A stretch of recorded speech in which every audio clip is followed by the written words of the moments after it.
evening, students. Today I will start a new chapter of the syllabus, that is capacitors and dielectrics. Okay.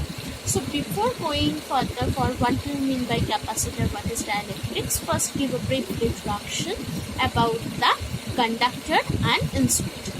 Now what do you mean by conductor? Conductor is the material or metals or substance which can conduct the electricity.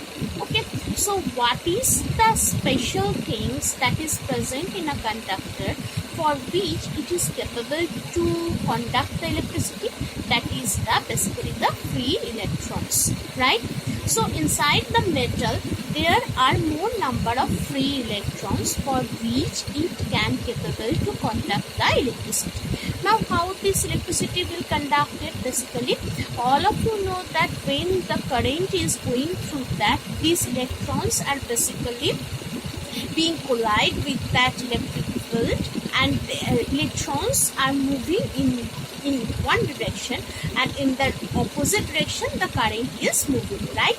So basically due to this or from this concept, the conductor is capable to conduct the electricity. The basic concept is the free electrons present in the conductors. Okay, this in general the metals are acts as the conductor.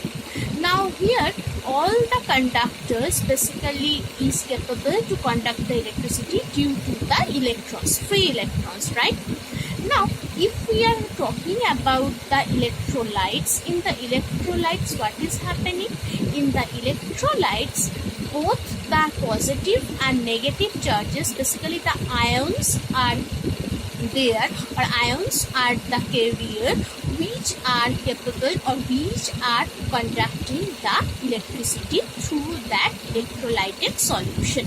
So their positive and negative both charges or both ions are present, right? Now what is happening in the insulator? In the insulator, as there is no free electron, or the outermost electrons of the insulating substance are tightly bounded and the nuclear force between the outermost shell and the nucleus is so tight that there is no free electrons at all. That's why they are not capable to conduct the electricity. That's why they are called the insulator. Okay. Now sometimes these insulators are also called the dielectrics, but there is a basic difference between dielectrics and insulator. In general they are same thing.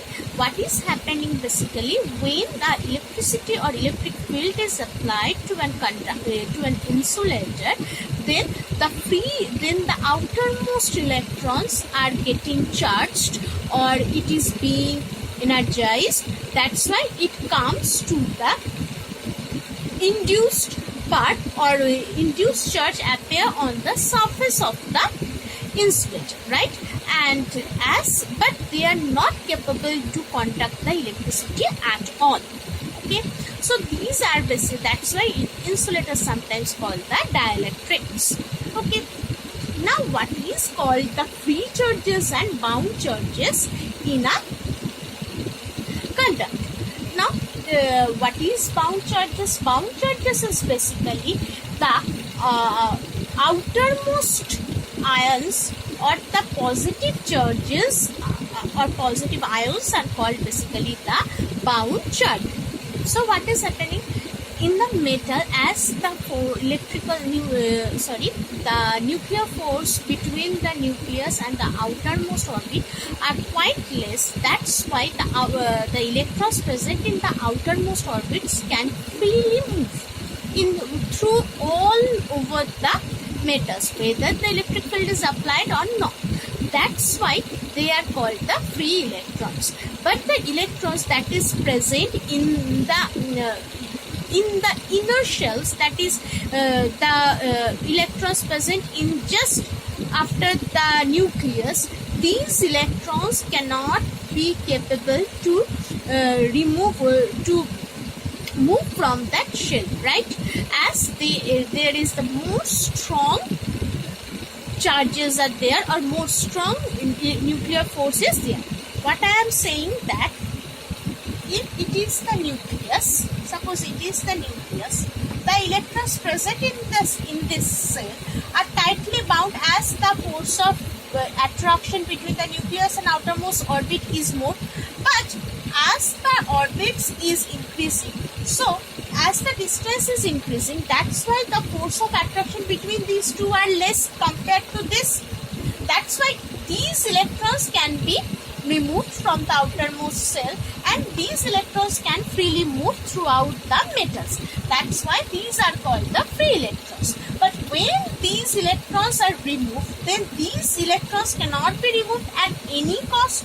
That's why the whole atom becomes positively charged, right? So that's why these electrons are called bound charge or bound electrons, and the charge or the positive charge that is appearing or that is producing due to the release of this outermost electron is called the bound charge. Okay. Now I will discuss what do you mean by the capacitance of a conductor. Before going to this, but for the insulator, what is happening? As the force of attraction between these two is more, so these electrons cannot be removed, and that's why insulator are not capable to conduct the charges. Okay. Now what is capacitance of a conductor? Basically, the capacitance of a conductor is a measure of its ability to hold the electric charge.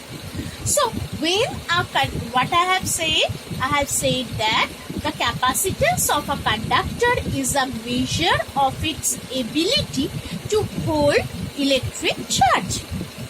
Now, when a conductor is given a charge, its potential rises in proportion to the given charges. Okay. So, what I am saying that, suppose in a conductor Q amount of charges is given. So this is directly proportional. As the charges is given to a conductor, the potential difference or the potential will rise for the conductor. That's why the amount, as the charges increases, the potential also increases. That's why Q is directly proportional to V. Now to remove this proportionality sign, Q equal to, it becomes CV. Here's what is C. C is basically called the capacitance. Okay. Now, if you want to define this capacitance, what I can say or what I can write basically,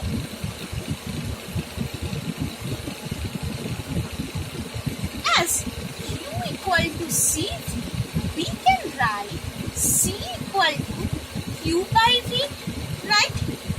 So from this we can say that capacitance of a conductor is defined as the ratio of charge given to the rise of the potential to the conductor.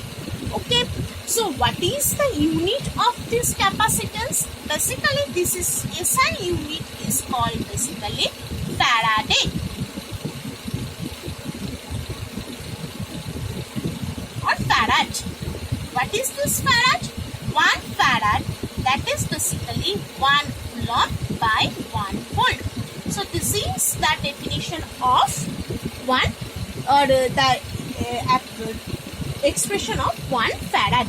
So how you will define this 1 Farad? The capacitance of a conductor is 1 Farad if a charge of 1 Coulomb raises the potential of the conductor by 1 volt. Okay. In general, this Farad is defined in general, that is basically we use the microfarad capacitance in general. Okay. Now, what will be the dimension of this capacitance?